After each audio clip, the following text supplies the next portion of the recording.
마태복음 10장 40절로 마지막 절입니다. 42절은 다같이 우리 한 목소리로 읽도록 하겠습니다.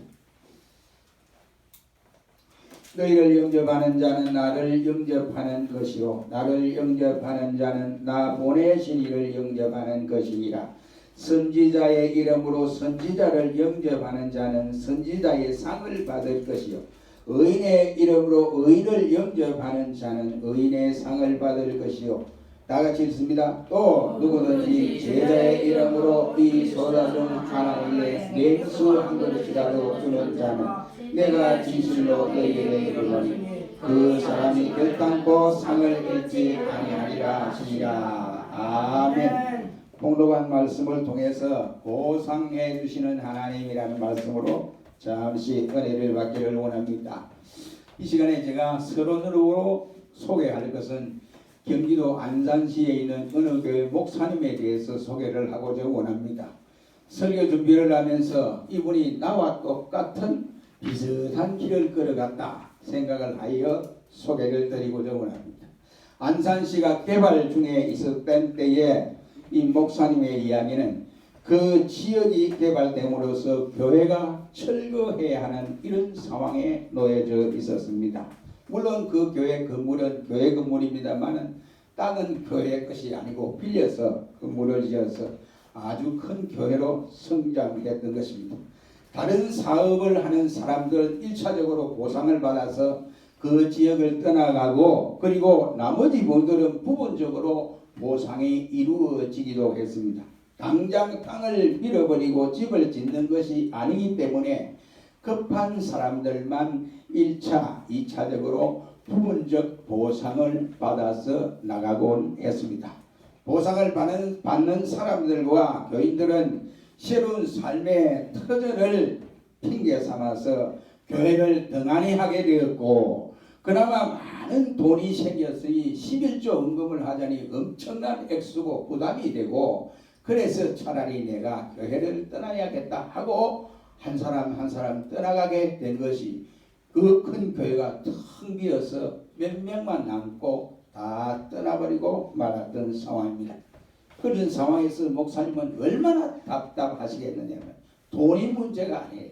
돈이 문제가 아니에요. 그동안 목회를 하면서 그래도 교인들과 같이 말씀을 연구하고 말씀을 먹였던 그 교인들이 보상을 받고 나서 다 떠나버리고 나니까 교인이 없으니까 목사가 그만큼 스트레스를 받을 수가 없었다 이 말입니다.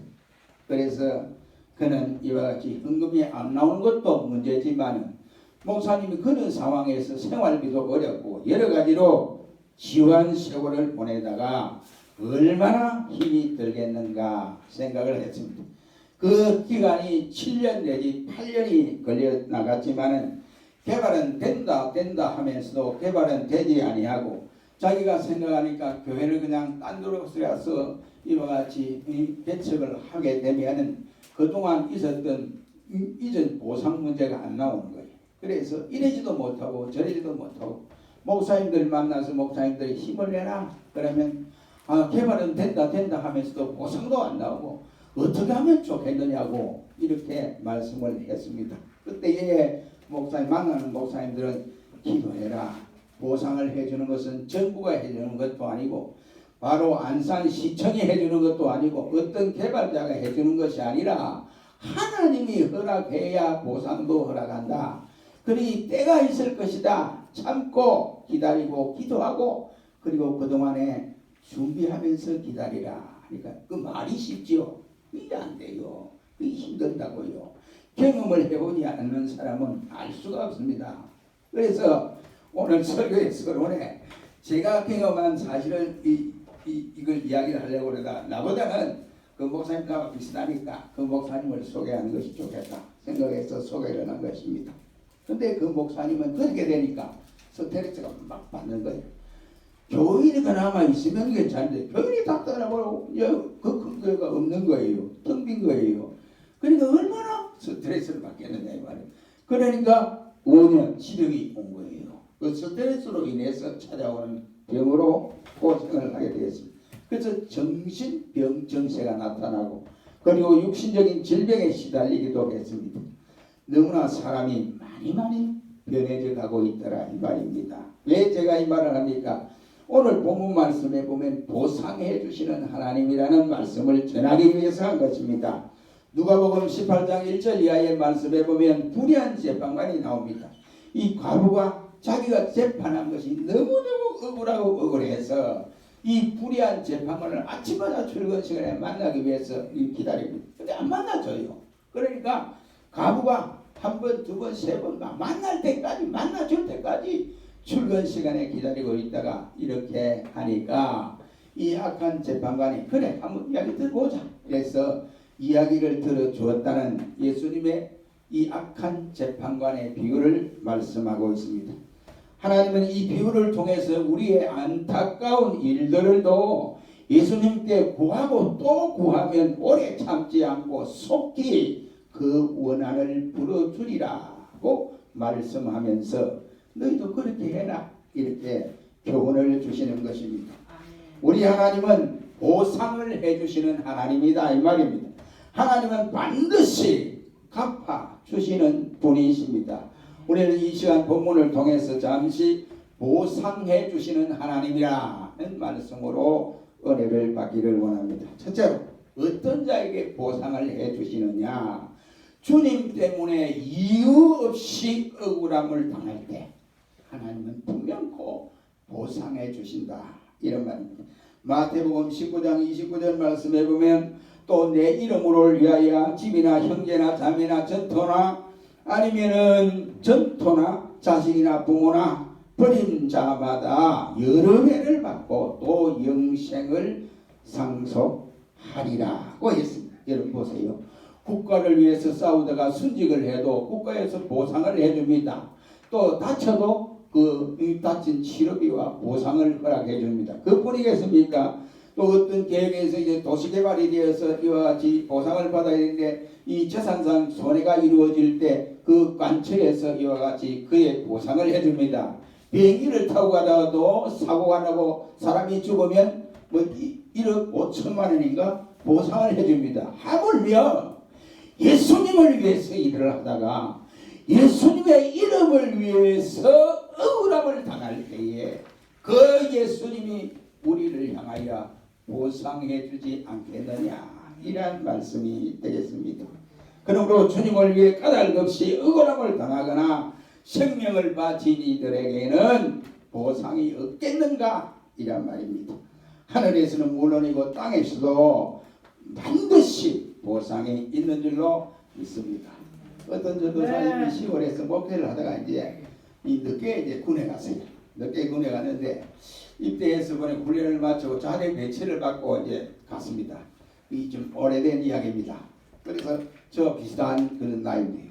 그런데 갔는데 이제 훈련을 마치고 자기 부대에 들어가 보니까 전부 자기보다 4살 내지 5살 어린 사람들이 있다는 거예요. 그래서 한동안 저 어린 사람들하고 어떻게 유망가 되겠느냐 하고 상당히 고생을 하고 힘이 들었답니다. 그러다가 이제 나이가 많으니까 내무반장을 시키더라는 거예요. 그 내무반장을 했어요. 내무반장을 했는데 어느 날 스님 와서 부르더라는 겁니다. 야 동거다 와 이러더랍니다. 지금 만약 그러면 큰일 나지요. 우리 때는 그래 했어요. 그러니까 동거다 와 이런 거예요. 그래 돈을 끊을 수는 없고 신앙 양심에 자기가 가지고 있는 돈을 탈탈 털어서 스님한테 갖다 줬습니다. 이것밖에 없습니다. 그랬더니 하는 말이 엎드려 봤죠. 그러더랍니다. 이것도 돈이야? 조금 가지고 이것도 돈이야? 그런데 그래 두드려 패는데 매로 엉덩이를 맞았어요. 그걸 받고 이제 밤새도록 울었다는 거예요. 하나님 원망하면서. 그래가지고 기도하다가 아침에 하나님께 기도하다가 아침에 이제 점호가 끝나고 나서 안 그래도 시트루하게 있는데 친구가 찾아왔다고 했어요. 행정관에서. 그 친구가 찾아와서 내가 만나보라고. 그래 가보니까 친구인데 이 친구가 헌병대 같은 부대 헌병대에 근무하는 친구예요. 고향 친구예요. 그래 자기 얼굴이 막 둥둥 밤새도 울고 있으니까 얼굴이 보지 않겠어요. 그런데 야 너 얼굴이 왜 그래? 그랬더니 하는 말이 이야기 봐 무슨 일이 있어? 이랬더니 하는 말이 내가 여차여차해서 이랬다. 그랬더니 당장 그 스님마사를 헌병대에 끌고 와 두들 팬 거예요. 그러니까 스님마사가 어떤 생각을 했겠지? 이놈 자식 한번 보자. 이렇게 생각했을 거 아니에요. 그런데 어느 날 갑자기 아침 점호를 마치고 있는데 집차가 딱 타고 오는데 바로 군종 목사님이 집차를 딱 타고 오면 잠깐! 그러다가 이 가운데서 목회를 하다가 군에 입대한 사람이 있으면 나와라! 이러더랍니다. 군이 자기가 나간 거예요. 나가니까 목사님이 다짜 거쳐하면 집차 타락을 타는 거예요. 타가 어디를 가냐 가보니까 연병장에 장병들을 가득 모아놓고 어디 설교해 그러더랍니다. 그래 이 최도사가 설교를 한 거예요. 평소 하던 설교를 본문을 딱 꺼내면 내가 설교를 딱 한 거예요. 간단하게. 그랬더니 야 너 그 부대에 있지 말고 내일부터 군종 보러 가. 그래 군종 사병 생활을 해. 이러더니 그래 제대할 때까지 군종 사병 생활을 했다는 겁니다. 그러고 나서 그 두드림을 했던 스님 와서는 영원히 볼 수가 없었더라. 그런 겁니다. 여러분 보십시오. 하나님께서는 이렇게 이유 없이 주의 이름을 위해서 억울함을 당할 때 반드시 보상해 주시는 하나님이시다 이 말입니다. 마태복음 5장 11절로 12절 말씀에도 보면 나를 위하여 너희를 욕하고 핍박하고 거짓으로 너희를 거슬려 모든 악한 말을 할 때 너희에게 복이 있나니 기뻐하고 즐거워하라. 하늘에서 너희의 상이 크니라. 너희 전에 있었던 선지자들도 이와 같이 핍박하였느니라. 그 말씀을 하고 있습니다. 사랑하는 성도 여러분, 여러분들은 예수님을 위해서 무엇을 잊어버렸습니까? 예수님을 위해서 청춘을 잊어버렸습니까? 예수님을 위해서 아니면은 직장을 잊어버렸습니까? 예수님을 위해서 아니면 사업장을 잊어버렸습니까? 예수님을 위해서 친구를 잊어버렸습니까? 가족을 잊어버렸습니까? 예수님 때문에 돈을 잊어버리고 명예를 잊어버렸습니까? 예수님 때문에 모든 것 포기한 일이 있습니까? 하나님은 결코 여러분들을 방치하지 아니하시고 잊어버리지 아니하십니다. 예수님 때문에 손해를 입은 것이 무엇입니까? 예수님을 위해서 우리가 아무것도 잊어버린 것이 없다고 한다면 그 그리스도인은 정말로 부끄러운 예수쟁이라고 할 수가 있습니다. 우리는 예수 그리스도 때문에 모든 것을 잊어버릴 각오를 하시기를 주의 이름으로 축원합니다.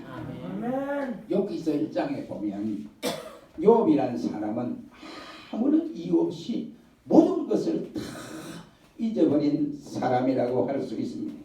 까닭이 있다고 하면 그는 하나님을 신실하게 섬긴 죄밖에는 없었습니다.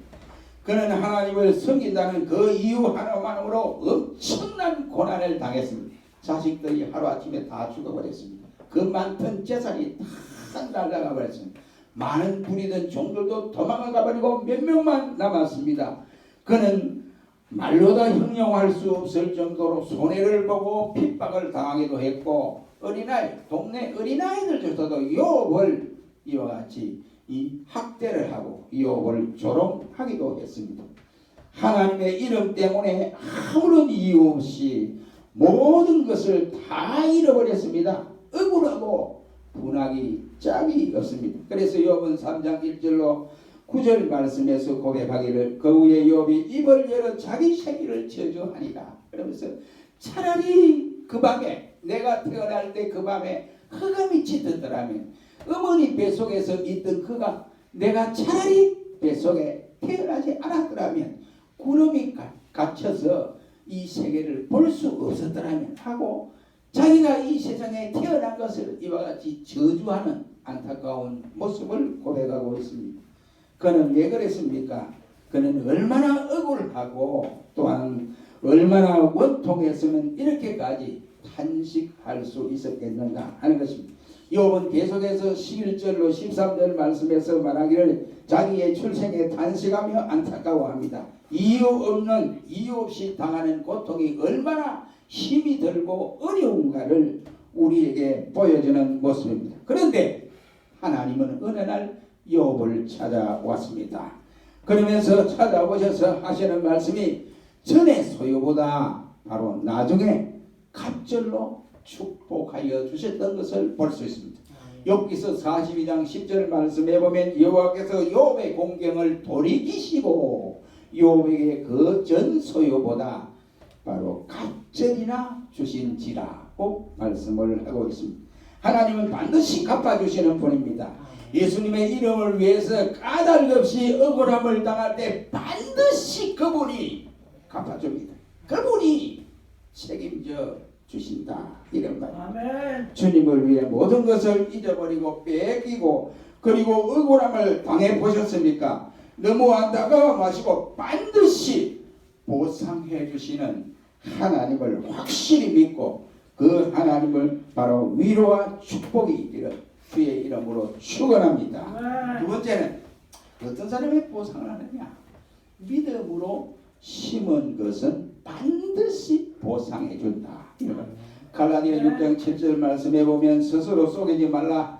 하나님을 만연히 여기심을 받지 아니하나니 사람이 무엇으로 심든지 그대로 거두리라고 했고, 고린도후서 9장 6절 말씀에는 적게 심는 자는 적게 거두고 많이 심는 자는 많이 거둔다고 말씀을 했으며, 마태복음 6장 10절로 20절 말씀에도 보면 너희를 위하여 보물을 어디 쌓아두냐? 땅에 쌓아두지 말고 하늘에 쌓아두라. 땅에 쌓아두면 도적도 오고 이도 녹도 쓸고 그 다음에 구멍이 나고 이러니까 못 쓰니까 차라리 하늘에 쌓아두면 도둑도 없고 거기에 녹도 안 쓸고 그러니까 너희의 보물을 땅에 쌓아두지 말고 하늘에 쌓아두라고 말씀을 하셨습니다.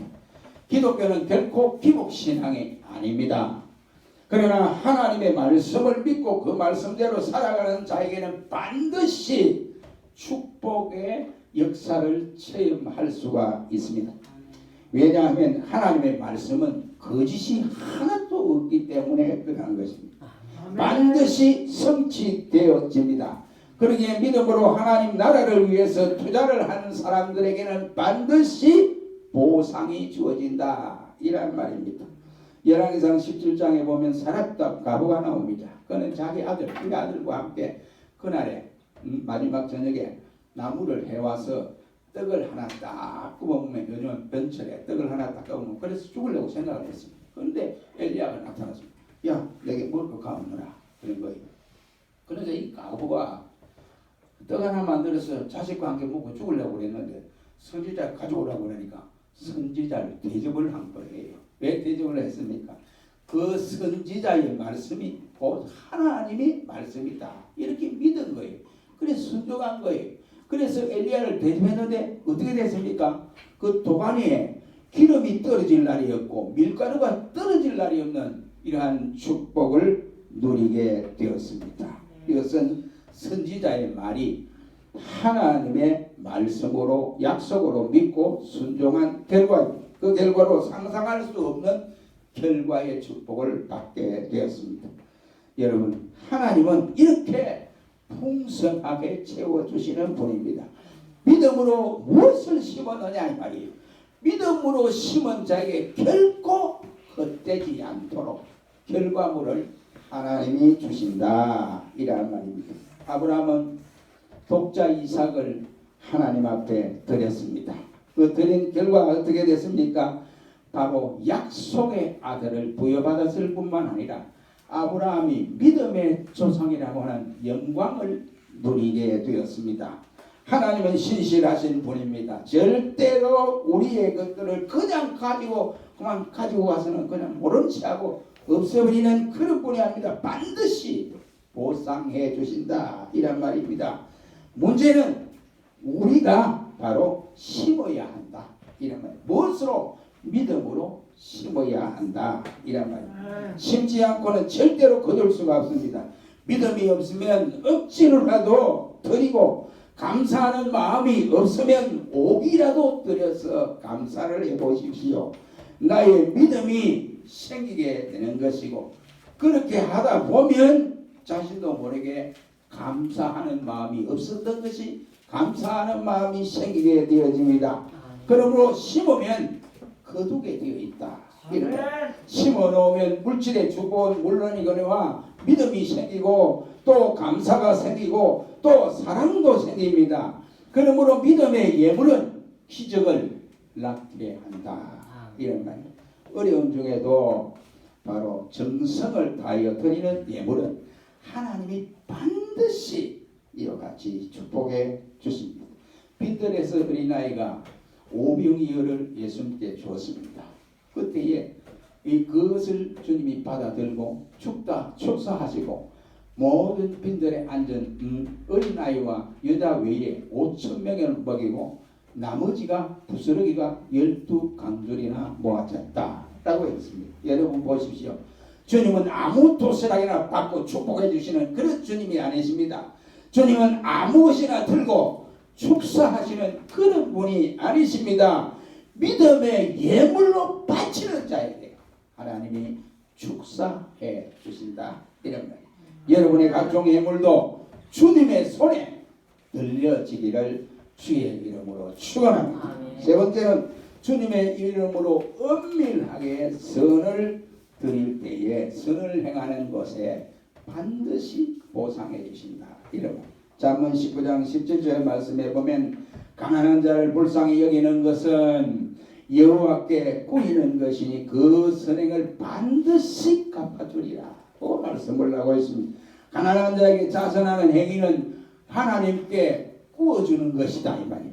하나님 앞에 구워줬는데 그 하나님이 떼먹겠습니까? 쉽게 말하면 하나님께 돈을 빌려줬는데 그 하나님이 빌린 돈을 우리 돈을 떼먹겠느냐 이 말이에요. 절대로 그렇지 않습니다. 도리어 이자에 이자를 쳐서 더 복리로 하나님은 갚아주시는 분이십니다.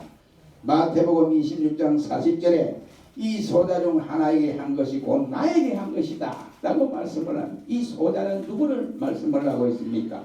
이 세상에서 버려진 사람, 천대받고 냉대받는 사람, 손가락질을 받는 사람을 상징합니다. 이 말은 사람들의 도움을 절실히 요구하는 자에게 도움을 베푸는 것은 곧 예수님께 베푸는 것이다 이런 말씀이 되겠습니다. 구약시대 당시에는 이스라엘 백성들에게 과부, 고아, 그리고 나그네 이것을 돌보는 것을 법으로 정했습니다. 그렇다고 한다면 법으로 정했다는 말은 실행하지 않으면 벌을 받거나 아니면 실행하지 않으면 다른 처벌이 따른다 이런 말. 이스라엘에게는 안 해도 되고 해도 되는 것이 아니라 이스라엘은 이 불쌍한 과부, 고아, 나그네는 꼭 필히 도와주어야 한다 이런 말씀이 되겠습니다. 형벌을 받는다는 것은 무엇을 의미하는 말입니까? 다른 말로 표현을 한다면 벌금을 내는 것이라고 할 수 있습니다. 또 다른 표현을 하면 몸으로도 때워야 된다 이런 말씀이 되겠습니다. 우리가 마땅히 해야 할 일들을 하지 않으면 손해가 납니다. 도와주어야 할 곳에 도와주지를 못하고 그냥 지나가고 나면 하나님이 경제를 집행시켜서 다른 사람을 통해서 도와주도록 만들고 자기는 가난하게 되어버립니다. 내가 건강할 때 약한 사람을 돌봐줘야 되고 내 몸이 연약해질 수 있습니다. 만약 그렇게 하면 연약해질 수 있어요. 건강할 때 병든 자를 돌봐야 됩니다. 자유로울 때에 갇힌 자를 찾아봐야 됩니다.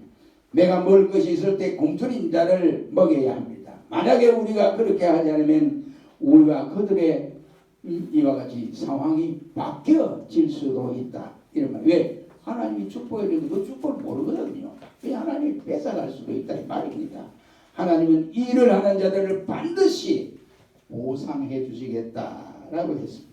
마태복음 6장 3절로 4절에 보면 은밀한 중에 계시는 내 아버지께서 갚으시리라고 했습니다. 여기 은밀한 중에 보시는 하나님이란 말은 무슨 말입니까? 사람은 몰라줘요. 내가 또 좀 모르는 거예요. 또 도움을 받았던 사람도 잊어버릴 수 있어요.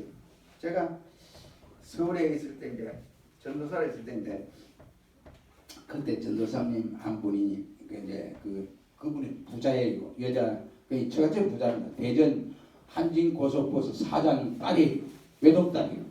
근데 외동딸이 전도사하고 결혼했으니까 얼마나 사장이 스트레스 받겠습니까? 그 전도사하고 결혼한 거니 내 딸 아니다 닦아버려. 그리고 뭐 아무도 안 도와주는 거예요. 그러니까 이 신학생이 되놓으니까 뭘 있어요. 뭐 직장도 구할 수 있고. 그리고 이제 사모님이 이제 국어학군한테 국어 이제 전문가인데 한글 주면 그러니까 이제 국민대학 국문학과 나왔어요. 그래가지고 어찌어찌 해가 뭐 아이들 조금씩 가르쳐 해가지고 힘드는 거예요. 그런 상황에서 그때 한번 가본 일이 있어. 우리 이제 동기들하고 같이 가보니까 후배 때 보니까 힘들더라고. 그래서 그때 우리도 어려웠어요. 넉넉한 게 하나 있어요. 그때 우리 전혀 없었죠. 솔직히 말하면 뭐 아무것도 몰라요. 그래서 저도한테 우리보다 더 어려운 사람이 있더라. 그러니까 우리 쌀 한 2대빵을 떼가지고 그 전사에게 주면 어떻겠어? 그랬더니 케이스만 하더라고. 근데 이제 나보고 우리는 뭘 당신 그 주기는 뭘 줘? 이게 막 보쳤을 거예요. 그래 케이스만 하고 그러니까 이제 갖다 줬지요. 갖다 줬는데 너무 고마워하더라고. 근데 저는 그걸 못 잊어요. 왜냐면 내가 어려움을 당했을 때 그 전도사 같이 어려움을 당했거든요. 그런데 이 전도사는 모른다고. 받은 사람은 몰라요. 그러나 하나님은 세세히 알고 계신다. 그러니까 우리가 도와줄 수 있는 사람 도우고 어려워도 도와줘도 사람은 몰라도 하나님은 분명히 아신다 이 말이에요. 그래서 문제는 우리가 바로 중요한 것은 우유를 주느냐 냉수를 주느냐 이게 문제가 아닙니다. 마음만 있으면 누구든지 선을 행할 수가 있다 이런 말이에요. 중요한 것은 마음입니다. 누가복음 6장 38절 말씀에 보면 주라 그리하면 후이되어 누르고 흔들어 넘치도록 너희에게 안겨주리라 해서 누구의 말입니까? 하나님이 그렇게 주겠다 이 말이에요. 그냥 주는 게 아니라 대가지고 싹 깎아주는 게 아니고 흔들어서 대를 떼어주고 그 다음에 눌러서 떼어주고 그 엄청난 것을 네게 주겠다 이 말이에요. 네게 주겠다. 어떤 사람에게? 예수님의 이름으로 선을 행한 자에게 그렇게 하겠다 이런 말입니다. 어떤 부자가 죽을 때가 돼 있어. 그리고 어떻게 병원에 갔더니 진료를 했는데 당신은 3개월만 살면 죽습니다. 그러다는 겁니다. 그래서 이분이 재산을 많은데 어떻게 하면 좋겠느냐? 자식들에게 물려줘야 되느냐? 아니면 내가 쓰고 줘야 되느냐? 이 생각. 그래서 누구를 찾아갔냐면 교회 목사님을 찾아갔습니다. 그래 목사님 내가 병원에 갔더니 3개월만 산답니다. 그러니 내 재산을 어떻게 하면 좋겠습니까? 어떻게 살면 좋겠습니까? 그랬더니 이 목사님이 재산을 알고 있습니다. 죽도록 자기가 마음껏 써도 그 재산이 남는 재산이. 그러니까 목사님 하는 말이 그래 당신 자식들에게 줄 필요 없어. 그러니까 그 재산을 당신이 써내. 어떻게 써내냐? 자신을 위해서 조금 쓰겠지만은 남을 위해 써라. 남을 위해 쓰면 하나님이 가만히 두지 않는다. 그랬습니다. 그러니까 이 양반이 눈만 뜨면 고아원 가고 눈만 뜨면 양로원 가고 용만 뜨면 그다음 병원에 찾아가고 그래서 병원에 찾아가서 이 병원비를 못 내는 사람을 막 내는 걸 맞는 거예요. 그러다 보니 자기 죽는 날도 잊어버린 거예요. 그래서 즐겁게 살다 보니까 건강이 회복되어서 남은 여생을 착한 일을 하면서 살았다는 사람이 있습니다. 사랑하는 성도 여러분, 우리는 오늘에 이르기까지 하나님의 은혜로 살아오면서 주님의 이름으로 얼마나 선한 것을 심어 놓았느냐 이란 말입니다. 결코 우리 주님은 그 상을 잊어버리지 않겠다라고 말씀을 하십니다. 결론을 맺겠습니다. 우리 하나님은 보상을 꼭 해주시는 분입니다. 우리는 이 시간을 통해서 우리 자신을 한번 돌아보는 귀한 시간이 되었으면 합니다. 주님 때문에 이유 없이 억울한 일을 당한 일이 있습니까? 무엇을 얼마나 믿음으로 심어 놓았습니까? 주님의 이름으로 은밀하게 얼마나 선한 일을 하셨는가 하는 것입니다. 우리는 이 세 가지를 가슴에 새기면서 살아갈 때에 반드시 하나님이 보상을 해주시는데 이 땅이 아니면 천국에서까지 보상을 해주십니다. 그리고 우리 모두 가슴에 잘 새기고 살아가는 그래서 이 어려운 난관을 잘 극복하는 모든 종들이 되시기를 주의 이름으로 축원합니다. 기도하겠습니다. 전능하신 하나님 아버지